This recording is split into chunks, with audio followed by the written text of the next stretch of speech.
the next part of this session is going to be very interesting. I'm quite excited about this.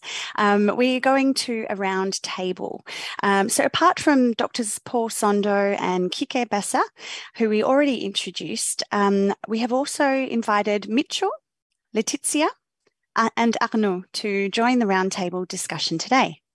So Mitchell Sangma is a medical doctor from India with a postgraduate degree in international public health from the University of Queensland in Australia. He has worked with MSF since 2011. As a public health specialist, he has been involved in multifaceted health programs in complex humanitarian situations, everywhere from Uganda, Uzbekistan, Zimbabwe, Syria, Turkey, Jordan, South Sudan, Ethiopia, Nigeria, Bangladesh, and Myanmar. Yeah, it's quite impressive. And currently, as MSF's OCBA Health Advisor, he's based in Nairobi. Mitchell has been providing direct medical support to the complex field operations in South Sudan, Somalia, and Ethiopia.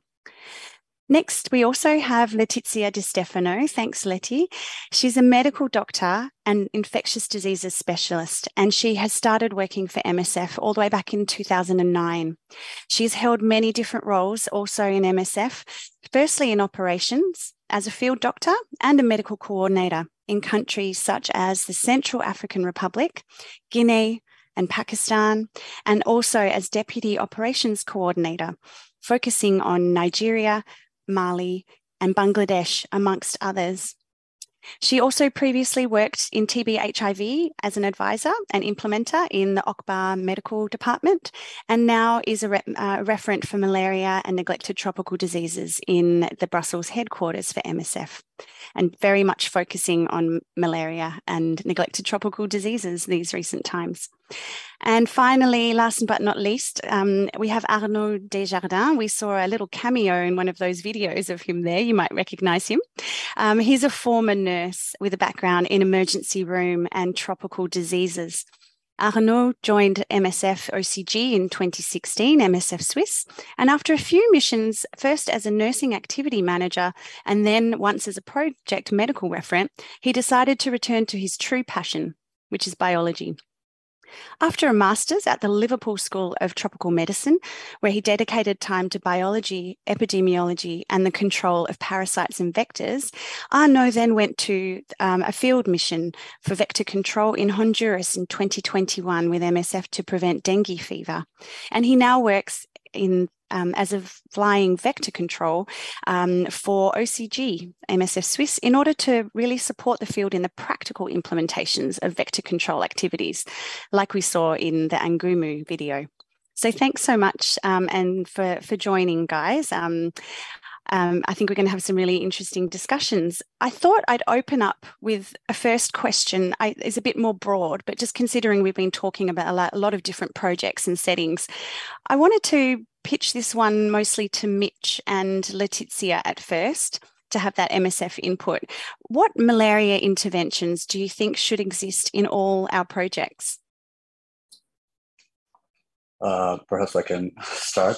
Well, first, warm greetings from Nairobi. And I think I must say that I was very inspired by seeing the videos from the field. But anyway, coming back to the discussion points, well, I think it's highlighted in the presentations that there is no one size fits all. I think when we talk about the projects, about the all the projects are different, even in the same country, even in the same districts.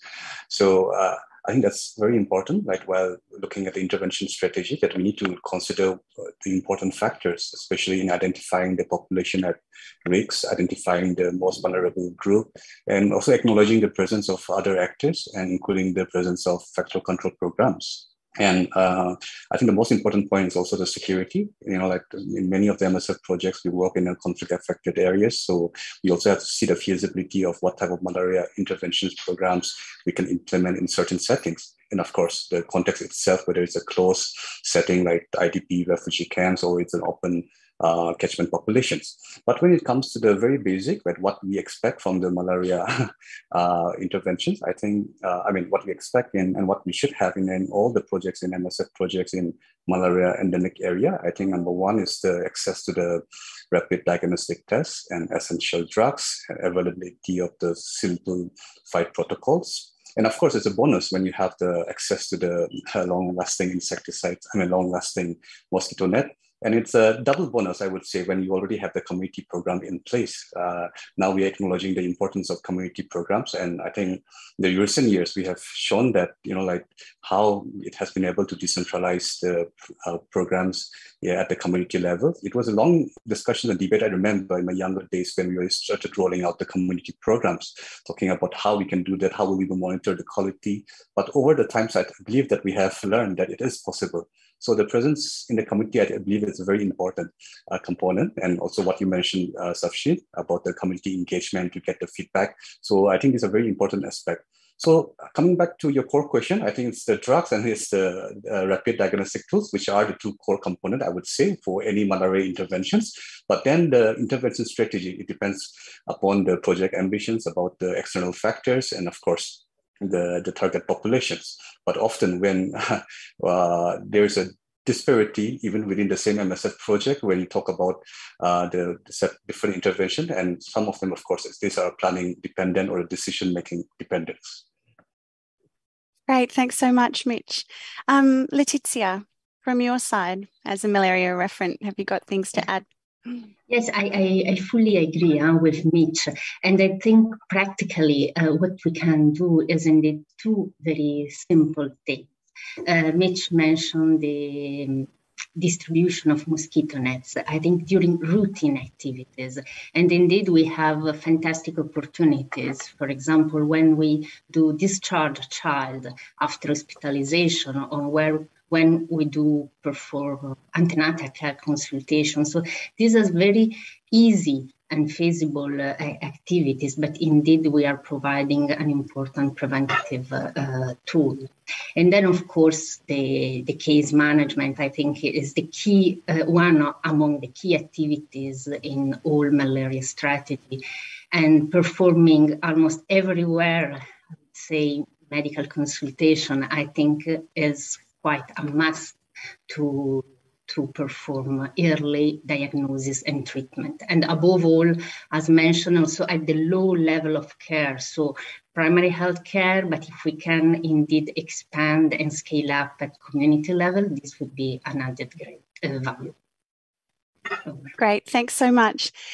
And I think this kind of follows on with some of the things we've already been discussing, but I wanted to throw this question out to Arnaud and Dr. Bassat. So if we really want to start thinking about how to implement some prevention activities in our projects, where do you guys normally start? What are the things that we should be assessing and considering before starting to make a strategy for our projects?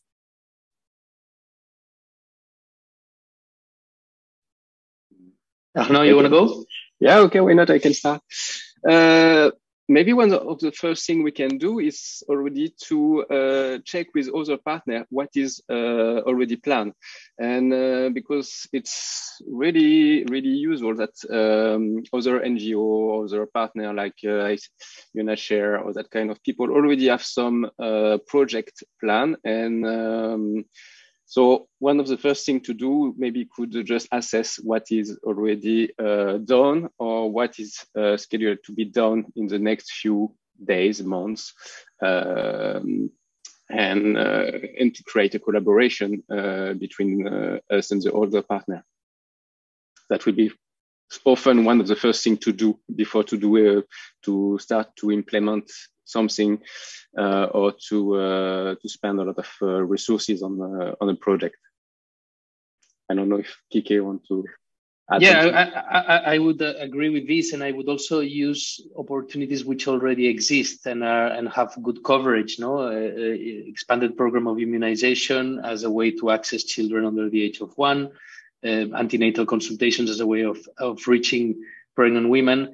And particularly for MSF, which has a direct contact with hospitalizations in general, Post-discharge, it's an excellent opportunity to also reach, as Letizia mentioned, for the distribution of bed nets, but also there is a recent wave of research looking at post-discharge prophylaxis for children with anemia, non-traumatic, non-hemorrhagic anemia, because it's been shown that if you give an antimalarial drug at the moment of discharge, you even if that person was not known to have malaria, you do actually decrease the subsequent risk of malaria and the outcomes in general.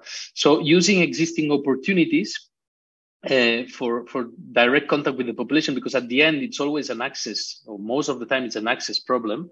When you are already guaranteeing that you will have a decent coverage, both from vaccination and from antenatal consultations, or when you know that the child is in contact with you because you have had that child hospitalized, those are opportunities that you cannot miss. Yeah, great. Thanks so much, guys. And I think you've brought up some really key points there.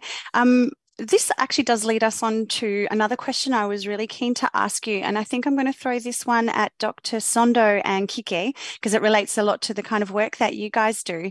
If we want to actually combine efforts more efficiently, I mean, Quique just mentioned we have to use these existing opportunities, this opportunistic, administration of preventive activities that are integrated into something else.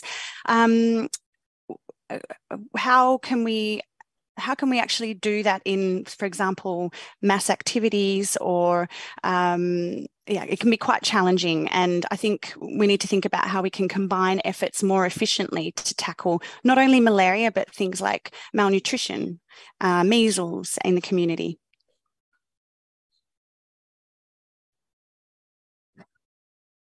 Prof. Sondo, s'il vous plaît. Yes. Okay, thank you very much. This is an interesting question, how we can efficiently combine several interventions.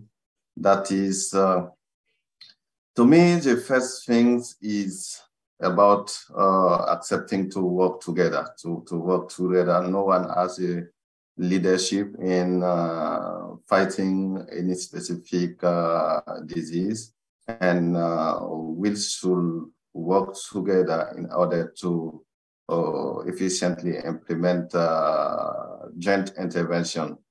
And this starts by a political commitment, because in most of our Ministry of Health, we have a department for them. In Burkina Faso, we have the Direction of Nutrition, who intend to work separately from the National Malaria Control Program.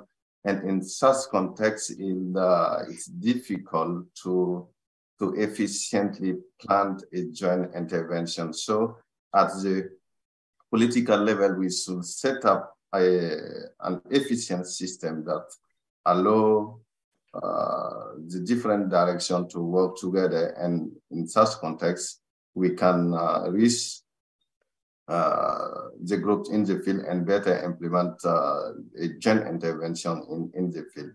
That is what I think we should start with. And I would add that again, opportunities for synergy. The visits during the first year of life in infants for vaccination are the perfect example. We built IPTI, or what was formerly known as IPTI, around the visits for vaccination. That's why the first dose of SP was given at month 2, the second at month 3, and the third coinciding with the measles vaccine at month 9. Because the opportunities existed at that time, not because there was a predetermined plan to space intervention 1 and 2 with 1 month and the other one 7 months later. No. In EPI, you also distribute vitamin A for the prevention of the consequences of measles. So there are plenty of opportunities for synergy, and provided there is good safety of the mixing of interventions, always providing there's good safety, and of course you need research to show that, there often is synergies occurring between the two interventions. The recent example of adding the malaria RTSS vaccine with SMC shows that on their own, neither of the interventions, either RTSS or SMC on their own, is better than the combination. And it's not additive better. It's a multiplicative better. So there's always a need to look for those opportunities. And beyond that, there's also a need to assess what can be the added benefit of mixing interventions. For example, I will briefly mention ivermectin distribution in MDA for other neglected tropical diseases. We now know that ivermectin is effective at killing mosquitoes that bite somebody that has taken ivermectin. So could you have an additional added benefit in terms of interruption of malaria transmission when you are treating your entire population with ivermectin, not at the individual level, at the population level? So these kind of synergies and peripheral or beneficial additional effects need to be explored, because we will always win when we join forces, as Dr. Sondo was saying. Yeah, and I'm so glad that you and Paul have brought these topics up, because particularly around this, integrating various interventions and finding the opportunities. And some of these things are so, in a way easy to do. We already have this child contact. We can quite easily give vitamin A. It's very compatible. And albendazole is another example. And it was really nice to have that example of the ivermectin and the transmission blocking. I think the next question, we should move to a bit more to talk about some of the challenges of implementing prevention activities in different settings. I'd like to pitch this one probably at Mitch and Arnaud to give us a few different perspectives on, if we're thinking about certain challenges of preventive activities, how different are the challenges when we're thinking about an emergency context, an IDP camp setting? Can you share a few reflections there for the team? Sure. If I may, Arnaud. Well, I think it's a very good question when you talk about the barriers. And I think it's also the time for self-reflections. But here I must say that, of course, when you talk about the barriers, that there could be a different type of barriers. But perhaps for the sake of this discussion, I'd like to focus more on the internal barriers. Like, as I was mentioning, like there are external barriers like related to the access because of the security, because of the distance, or there could be a barrier because of the cultural barriers or the uptake barriers, for which we may need more anthropological approach, or we may need much more community engagement strategy. But these, of course, the solutions are very much context specific depending on the project locations. But when we talk about the internal barriers, of course, I think it's a good question. And but perhaps before I touch a little bit more on that, I think we can talk more about some of the good practices that we should also acknowledge. That yes, when we are looking at our project locations, like in most of the malaria endemic areas, I think there are certain levels of protections, activities or programs that we have already integrated, such as like what has been mentioned, like simple distribution of long-lasting insecticides for the pregnant woman coming to our clinic, or even integrating a very basic health education and health promotion messages, like especially with focus on personal protection measures and environmental hygiene. And I must say, like maybe just to give an example, like how I like talking about the mosquito net, like in my earlier days when I joined MSF as a young clinician, it's not that I'm old now, but in the field, I often faced the feedback, like from the field about the uptake of mosquito net, like how it was being misused, how they would use it for fishing or for any other reasons. But then 10 years down the line, now if I visit the project, I've seen a good acceptance from the community. And I think this has gone through like years of health education, engagement, promotions. And of course, it's a bit annoying to be bitten by a mosquito. So once you have that habit, you could easily follow the habits. So I believe there are already some good practices which are already happening. Also talking about the chemoprophylaxis, like how we're integrating into our ANC program, how into the pediatric program in some of the project. So I think we should also acknowledge that. But when you talk about the large-scale community program like SMC, like mass drug administrations, I think this is where we often face a bit of challenge in decision making. First, number one, I think it's also to understand the objective of prevention program. Sometimes the objective could be just to show it as a pilot because it's a new program in that country. So we want to do it as a pilot and use the result to show that it works, and then use that for advocacy and for networking with the bigger donors, just to give an example of South Sudan, we have done that. Yes, in 2020, we were the first one to pilot this SMC program in 10 villages, 12 villages, targeting around 10,000 children. We got a very good result, which shows that, yes, it decreases the episodes of malaria, decreases the severe malaria. But then it was just a one-time episode in 1 year, and then it stopped. So there was no continuity. I mean, the real purpose here was to show that, yes, it works. Then, of course, when you talk about the context like South Sudan, where government is often already challenged with compelling priorities in terms of funding. So they cannot we cannot find the partners to continue with that.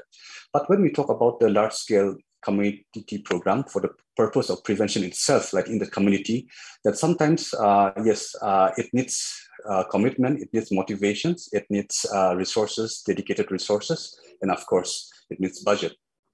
And like with the day-to-day work and activities in the project, sometimes we can be a bit myopic, not thinking outside of the box, especially during the planning phase. We tend to focus on the immediate gains or immediate program interventions. And sometimes we are a bit limited that some of the long-term prevention program, it also needs multi-year planning. But sometimes the scope of our MSF planning cycle, sometimes it limits that we just look at the 1 year planning. So I think those are some of the factors. And of course, there's also the high turnover of the managerial positions who make the decisions, and which can also have an influence on the current ambitions looking at the preventions. So I believe that there are lots of reasons, like even within the organizations, that yes, but I hope that such events like this Pediatric Day will continue to inspire us to think outside of the box, especially during the planning phase. So I believe that engagement, continued discussions are important, and of course, but yes, in the end, it's all comes back to the project or the mission specific decisions. Yeah, great. And Arnaud, have you got some reflections on the sort of closed and emergency setting, some of these challenges and how you manage those? I will continue also on what Mitch was telling us. I fully agree, because you cover pretty well the challenge we can face when we want to implement some activities. But most of the time, one of the main challenges is just also that people don't know what are the tools available to prevent malaria in the different contexts or the different setting where we are doing our intervention. And that is also something that will prevent to implement something efficient. Main challenge, as you say also, and I really want to insist on that, is the planification. When you want to do your intervention and the time you need to prepare the intervention, you need the supply, you need the human resources, you need to conceive a whole project, and that can be really, really challenging. So that is also one of the main challenge. And the last one I wanted to highlight also is most of the time is what exactly you want to achieve. What is your context? And so what do you want to do? Do you want to just protect your population? You just want to do some prevention? You want to control, to decrease the transmission, or you want to eventually eradicate the transmission, let's say, at least locally? So everything, it's something you have to consider when you want to implement that kind of prevention program. And it's not always easy, but we are here for that and to support people on that. So according of what you want to do will depend on the context. So I will go back to the emergency setting. Finally, each context is very different. So yes, unstable context or emergency context, you can do a lot of things. What you have to decide about the scale of the context. It's possible to do some remote prevention program, but it's quite complicated. So you have to prepare it even better than other program. And in refugee camp, you have a lot to do also. You have to ensure, as you said before, we have basic requirement. Every patient have to sleep on and to be protected by a mosquito net. You have to ensure that the mosquito net distribution, even if it's done by other partner, it's properly done, because as Mitch said, you can have some misuse, but finally not that much. But the problem is the retention at the end of the distribution can be very different of the initial target. So all these programs have to be really considered and to be, let's say, carefully prepared. And but you can do a lot of things, whatever it's emergency, chronic program, or unstable. There is a lot to do, and we can do very efficient intervention. Okay, great. Thanks so much. Yeah. I'd like to ask you guys now, because you were talking about how there's so many things that we can do, and you've given quite a number of different examples of different things that we can kind of consider to implement. But I wanted to see with Dr. Quique and Dr. Paul Sondo, can you maybe share with us some of the most interesting or innovative combinations of interventions that you've seen in projects, tailored to a specific place, and then how did they go? Yes, maybe if I may start this time, I can think of practical examples of interventions that people don't think are important and are critical. For example, during the Ebola outbreak in 2014, the big epidemic in the 3 countries, the mass drug administration of anti-malarial drugs saved many more lives than the actual prevention measures of Ebola. Or in other words, malaria was causing many more deaths than Ebola itself, even though all the focus was put on Ebola. Similarly, mass drug administration in northern Mozambique during the big floods and the typhoons that occurred a couple of years ago was an essential maneuver to actually decrease malaria morbidity in the north of the country in a context of humanitarian or climatic crisis. No, so sometimes interventions that are not meant to be and are decided ad hoc because of the specific problematic of that moment end up saving many lives and end up having a massive impact. And I could think of this as a good example. And perhaps as a second example of combination of interventions, this is more in the innovation pipeline, not yet a formal recommendation, but for example, the addition of azithromycin to IPTI, to intermittent preventive treatment in the youngest, knowing the results of the Moderator trial in which azithromycin was shown to decrease child mortality when administered massively to a given population, that could be a big addition, no, and act synergistically to the impact that already IPTI causes, no. So thinking about interventions of things, even though sometimes they come from different fields, no. Azithromycin was an intervention given for trachoma initially, then showed this decrease in child mortality when administered as MDA to children. And IPTI is a malaria-specific intervention, but combining the two things together, why not? And this, of course, is currently being tested. It needs to be tested, again, as I said before, to guarantee the safety and to measure the potential additional impact before it becomes a recommendation. But these are the kind of synergies that we are so desperate in need for, and that could make a big change.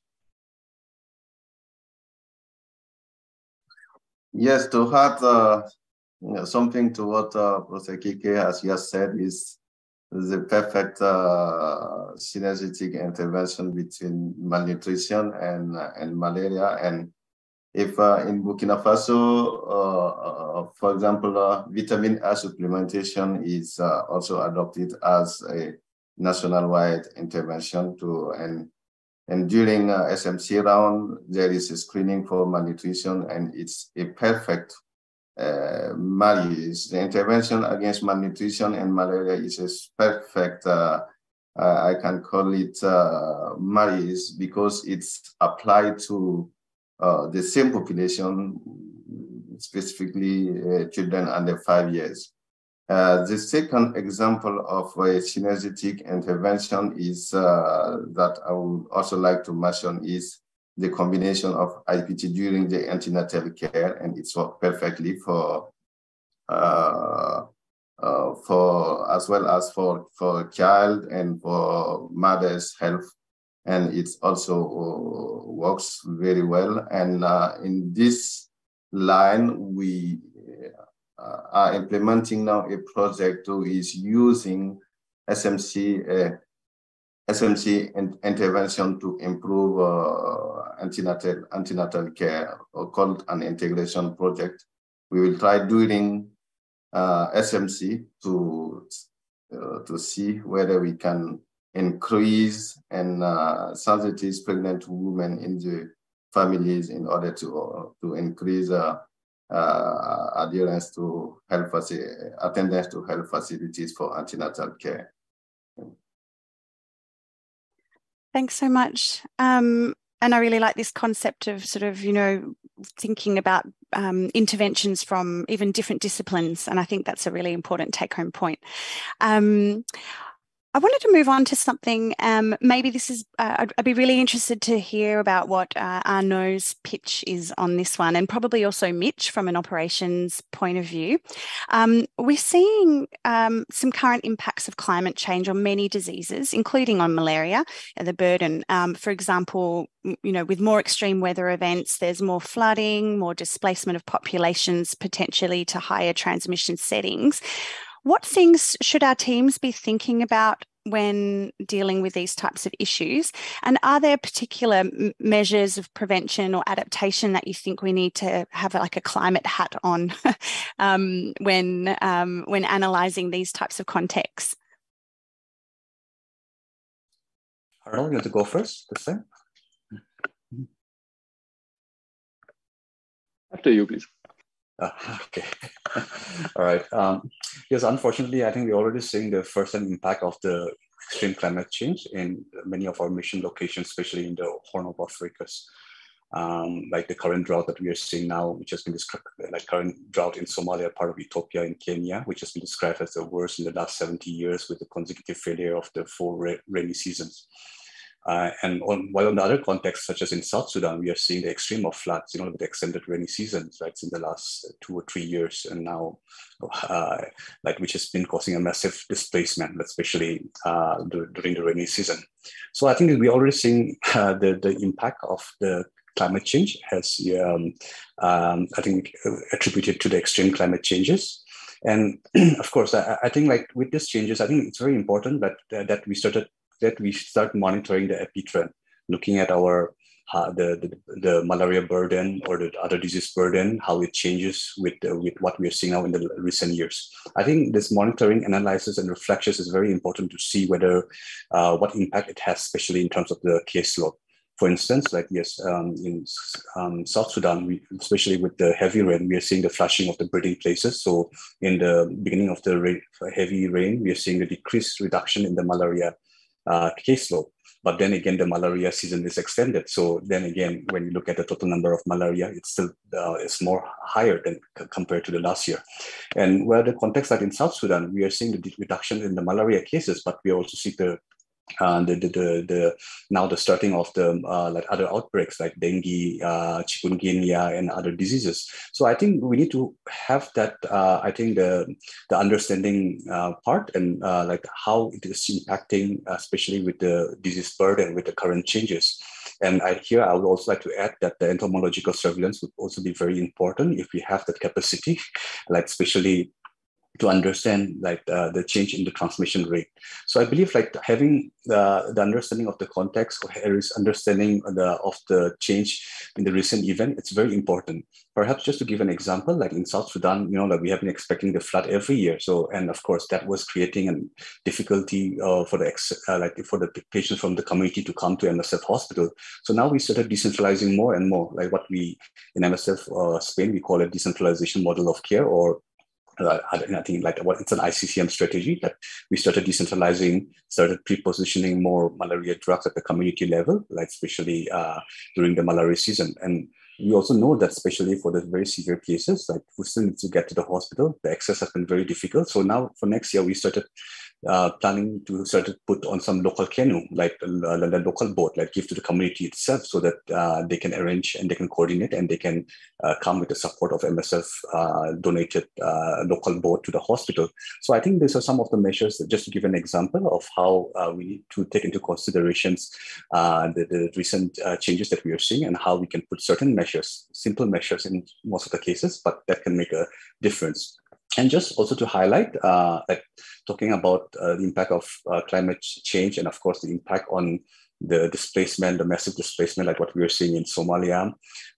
It's an emergency situation, and every emergency situation is very challenging. Like Arnaud has already mentioned a bit about difficulty of getting the supplies in, the HR gaps, especially in the new context where we don't have the team there. Then it's like, or when there is no scope of hiring the local professional staff, and yes, flying in the international staff, it often takes time, or even the hiring the local recruitment at the project or at the emergency site. It's also very difficult. And also during the emergency, there's compelling priorities, like, like there's a very need to set up the very basic food, shelter, water, safe drinking water, sanitations. So there are compelling priorities, and often when we look at the prevention program, it often takes a little bit of backstage, because the focus is on life-saving emergency interventions. But here, I just like to mention that, yes, in some of the projects, we have been trying to integrate already, like within the existing life-saving interventions, that some component of preventive programs, like distributions of a mosquito net. I think it's a good example where we're already integrating that into our existing programs. So, I mean, just to bottom line, I think it's like when we talk about the impact of climate change, it's there. So, but we need to adapt, we need to change. But for that, we need to have an overview of what's happening. And second is, I think, when I talk about the emergency, I think it's more about pre-positioning and preparing ourselves. That means like what we call it emergency preparations, expecting that what is coming, especially on the given trend, on the indicators of those changes. Thank you. Okay, I will not add a lot of things because you already covered once again pretty well the topic. No, we already face the consequences of the climate change. So, but it's not only the climate change, it's also the side effect or the reason of the climate change. Means very wild urbanization, increasing in density population, that will increase the contact between the vectors, the pathogen, and the population. So we are just creating more and more contexts where you can have very severe outbreaks, and that can be a real issue for the next few years. Climate change will also create new endemic area, because you will have new area favorable to the vector, to the pathogen also, when in some other area, locally, vector and pathogen will not fit. But as you said before, now we have also to face people who are displaced by climatic change, flooding or kind of thing like that. And that means you also have change in population, where you can see non-immune population seeking refuge in endemic malaria place, for example, that can lead to also, one again, a severe outbreak. And so all this change of population, it's something we have to be prepared. Another thing that we already know is, for example, invasive species, invasive vector for malaria. And one is specifically very worrying. And it's a vector who has the possibility to change the malaria profile, especially in Africa, where malaria was supposed to be more a rural disease. And now with this vector, we have to expect malaria outbreak in urban context. And that is something for coordination, for example, for MSF, where we have to be attentive about that, and we have to be prepared about it. So, it's epidemiology will be key. And I wanted just also to add something I forgot to add before. community engagement is absolutely crucial. We didn't have time to detail that much, but it's really, really something important. We can't do anything without the community and the support of them. So just think about it. Thanks so much. Now we're going to move on to we've been seeing some amazing questions come up in the Q&A. So thank you to everybody that's been putting the questions in there. As per usual, I don't think we'll get time to go through all of them, but yes, we will attempt to triage the most important ones, or the ones that most people liked. I'm going to throw this one at Letizia. All of these preventive activities require a good engagement from the community or parents. So some people in the audience would like to know, what is the advice on how to assure and work on that really well? Because there seems to be this impression that maybe we keep failing on this aspect. Thank you for the question. That is indeed a key point. Indeed, we have quite extensive, let's say, health promotion activities, but the point is this enough? So maybe a reflection is when we plan an intervention, should we actively involve members of the community, maybe in our planning? Should we ask first their opinion and then work with them all together? Because indeed, if we want to reach a high coverage, we cannot reach without the community. And our intervention has also to be explained why we do the intervention, because the added value has to be fully understood. We are maybe providing some drugs to children, or we are spraying the houses. So it's not so obvious to let people enter in your house if the benefit is not so clear. So my suggestion would be really to include the community from the beginning and work with them in the activity. Yeah, great points. Next question. This one's more about sort of the multiplication of various strategies for malaria prevention and control. We have someone in the audience who's wondering, considering that WHO guidelines extend these prevention recommendations to more countries, let's take, for example, SMC, which seems to be extending to more and more countries. Will it be possible to implement all of these things in the WHO guideline? And more importantly, what are you seeing for the future? I'll probably invite Letizia to answer that one with Quique.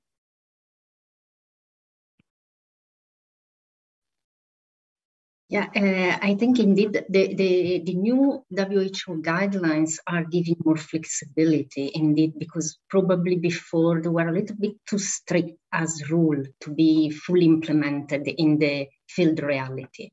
However, I think the main message is always to look at the local context and to look at the epidemiological profile in order to choose the best preventative package. Not everything can be put together, let's say, but for example, seasonal and perennial transmission for the different SMC can be indeed applied in seasonal transmission.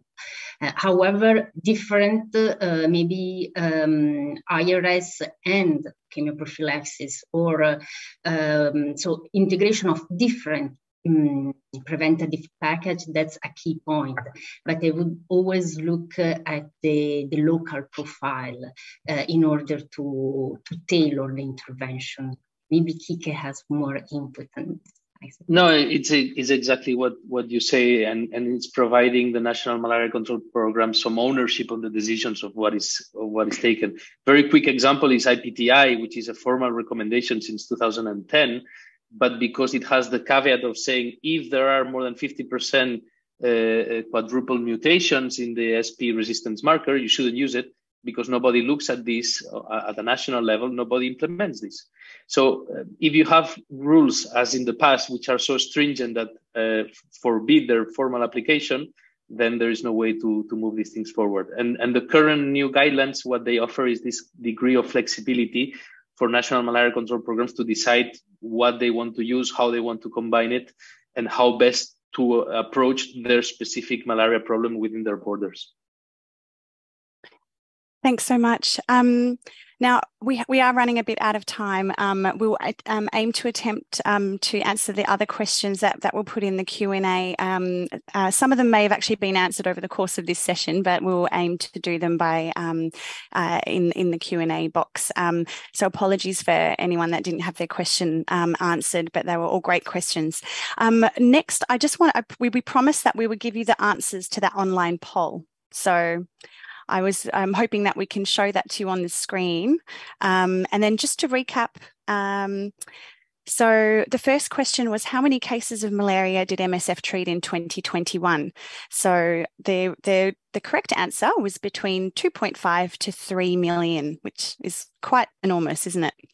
Now, the second question, what does the term IPTI stand for? I think everyone probably knows that by now. We've discussed it a lot over the course of this session. So it's intermittent preventive treatment in infants. So it's the last option. And finally, the third question, which had an answer to it, was how often can you wash a mosquito net? Is it each month, anytime I need to because it's dirty, or never? So it's the middle answer. So it's anytime you need to because it's dirty. Just the usual hygiene rules. And yeah, the final question, as we mentioned before, there's no correct answer. It was just to have a bit of an understanding about what you have. So just very rapidly before I hand over to Joanna, I was taking a few notes for the wrap up, but yeah, I think I'll start with in terms of malaria interventions, what we should be thinking about in our project. So some of the key points are look at your target population. Also ensure that the basics are done and that they're done well and they're done at the community level. So access to RDTs and ACTs. We might not be able to do complex community activities if the security context is unsuitable. So you have to look at security for your teams, but ensuring the basics and doing it well, and also integrating epidemiology.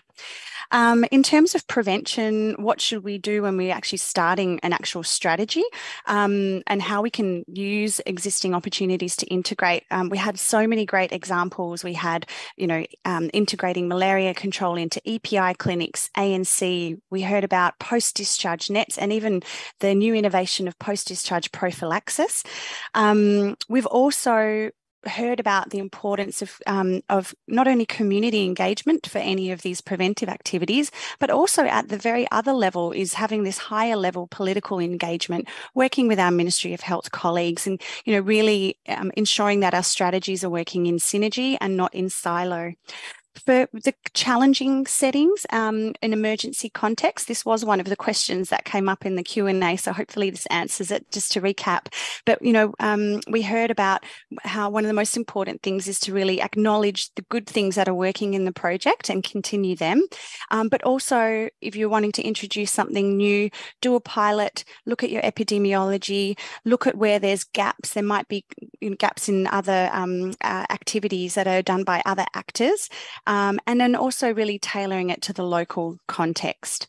And then in terms of innovations, we heard about mass drug administrations in Ebola, in flooding, and these are ad hoc interventions. And then also using that opportunity at any chance we can with any child health intervention to give them vitamin A, albendazole, give them catch-up vaccines. And this beautiful term, I'll end with this. This is Dr. Paul Sondo's words, that malaria and nutrition are the perfect marriage.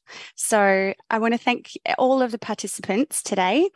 And yeah, I want to thank all of the participants for being so great today and having this really wonderful discussion, and for all the amazing questions in the chat. Okay, I'll hand over to Joanna.